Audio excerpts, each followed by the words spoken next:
লিটন মাহমুদের নিরাপত্তা নিশ্চিত করুন।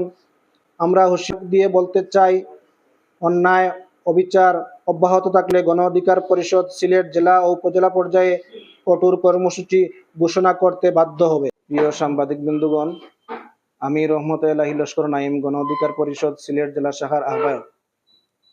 কোম্পানীগঞ্জ উপজেলা শাখার আহ্বায়ক লিটন মাহমুদের বিরুদ্ধে দায়েরকৃত মিথ্যা ও ষড়যন্ত্রমূলক মামলার ঘটনায় গণ অধিকার পরিষদ সিলেট জেলা শাখা গভীর উদ্বেগ ও খুব তীব্র নিন্দা জানাচ্ছে।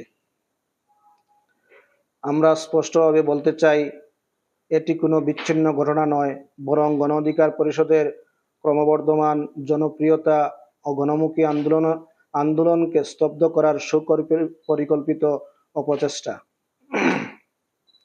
গত 24 ফেব্রুয়ারি সিলেট নগরের এয়ারপোর্ট অ্যাডভেঞ্চার ওয়ার্ল্ড এলাকা থেকে পুলিশের একটি চেকপোস্টে একটি প্রাইভেট কার আটক করা হয়। সেখান থেকে আমাদের সহযোদ্ধা গণ অধিকার পরিষদের কোম্পানীগঞ্জ উপজেলা শাখার আহ্বায়ক লিটন ও গাড়ি চালক জুনায়েদকে গ্রেফতার করা হয়। লিটন 3 সন্তানের জনক। গ্রেফতারের পর তাকে জড়িয়ে নানা বিভ্রান্তিকর তথ্য ছড়ানো হচ্ছে, যা তার সামাজিক ও পেশাগত সুনাম ক্ষুণ্ণ করছে। ঘটনার প্রকৃত বিবরণ হলো, 23 ফেব্রুয়ারি রাত আনুমানিক 11টার দিকে কোম্পানীগঞ্জ থানার এসআই কামরুল বুলাগঞ্জ বাজার থেকে তার নিজস্ব গাড়িতে গ্যাস নেওয়ার উদ্দেশ্যে চালক জুনায়েদকে নিয়ে সিলেট নগরের দিকে রওনা হন। একই সময়ে বুলাগঞ্জ থেকে বের হওয়ার সময় রাস্তায় লিটনের সঙ্গে তার দেখা হয়। পরিচিত হওয়ায় এবং লিটনের সিলেট শহরে জরুরি কাজ থাকায় এসআই কামরুল সহ তাকে নিজের গাড়িতে তুলে নেন। কোম্পানীগঞ্জ থেকে সিলেট শহরের দিকে কিছু দূর অগ্রসর হওয়ার পর এসআই কামরুলের মোবাইলে একটি কল আসে। পাড়ুয়া এলাকায় পাথর উত্তোলন নিয়ে দুই পক্ষের মধ্যে সংঘর্ষের খবর পাওয়া যায়।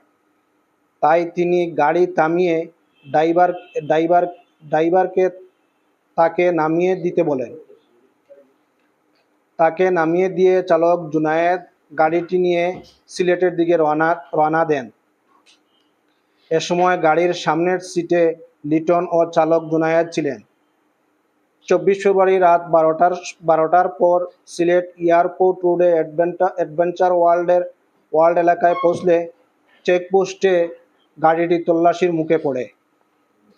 তল্লাশির সময় গাড়ির পিছনের সিটে একটি ওয়াকিটকি পাওয়া যায়। এ বিষয়ে জিজ্ঞাসা করলে লিটন ও চালক জানান, ওয়াকিটকি উভয় এসআই কামরুল সাহেবের।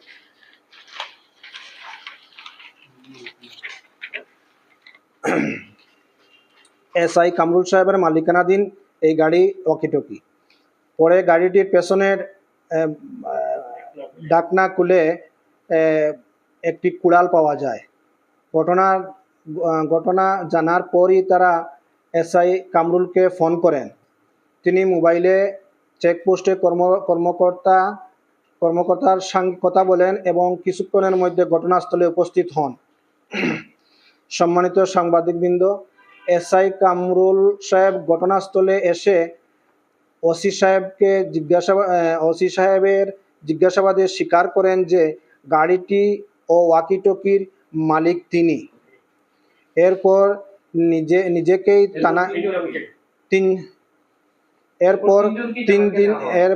তিনজনকেই থানায় নেওয়া হয়। সেখানে ঊর্ধ্বতন কর্মকর্তারা জিজ্ঞাসাবাদ করেন এবং মালামালের মালিকানা এসআই কামরুলের বলে নিশ্চিত হন।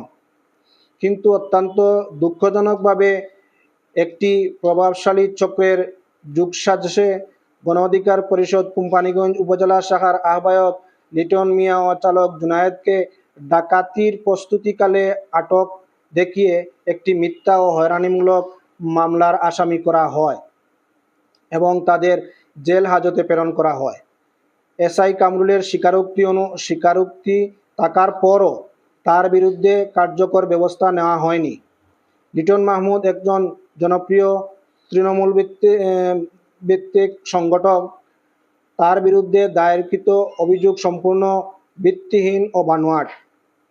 ওয়াকিটকি ও গাড়ির মালিকানা যে এসআই কামরুলের, তার প্রমাণ আমাদের কাছে রয়েছে।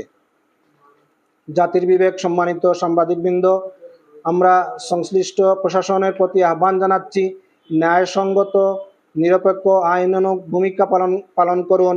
রাজনৈতিক চাপ বা প্রভাবের কাছে নতি স্বীকার না করে সত্য উদ্ঘাটন করুন। লিটন মাহমুদের নিরাপত্তা নিশ্চিত করুন। আমরা হুঁশিয়ারি দিয়ে বলতে চাই, অন্যায় অবিচার অব্যাহত থাকলে গণ অধিকার পরিষদ সিলেট জেলা ও উপজেলা পর্যায়ে কঠোর কর্মসূচি ঘোষণা করতে বাধ্য হবে। জনগণের অধিকার রক্ষা সংগ্রামে আমরা কখনো পিছপা হব না। আমরা অবিলম্বে লিটন মিয়া ও জুনায়েদের মুক্তি দাবি করছি এবং প্রকৃত ষড়যন্ত্রকারীদের চিহ্নিত করে আইনের আওতায় আনার আহ্বান জানাচ্ছি।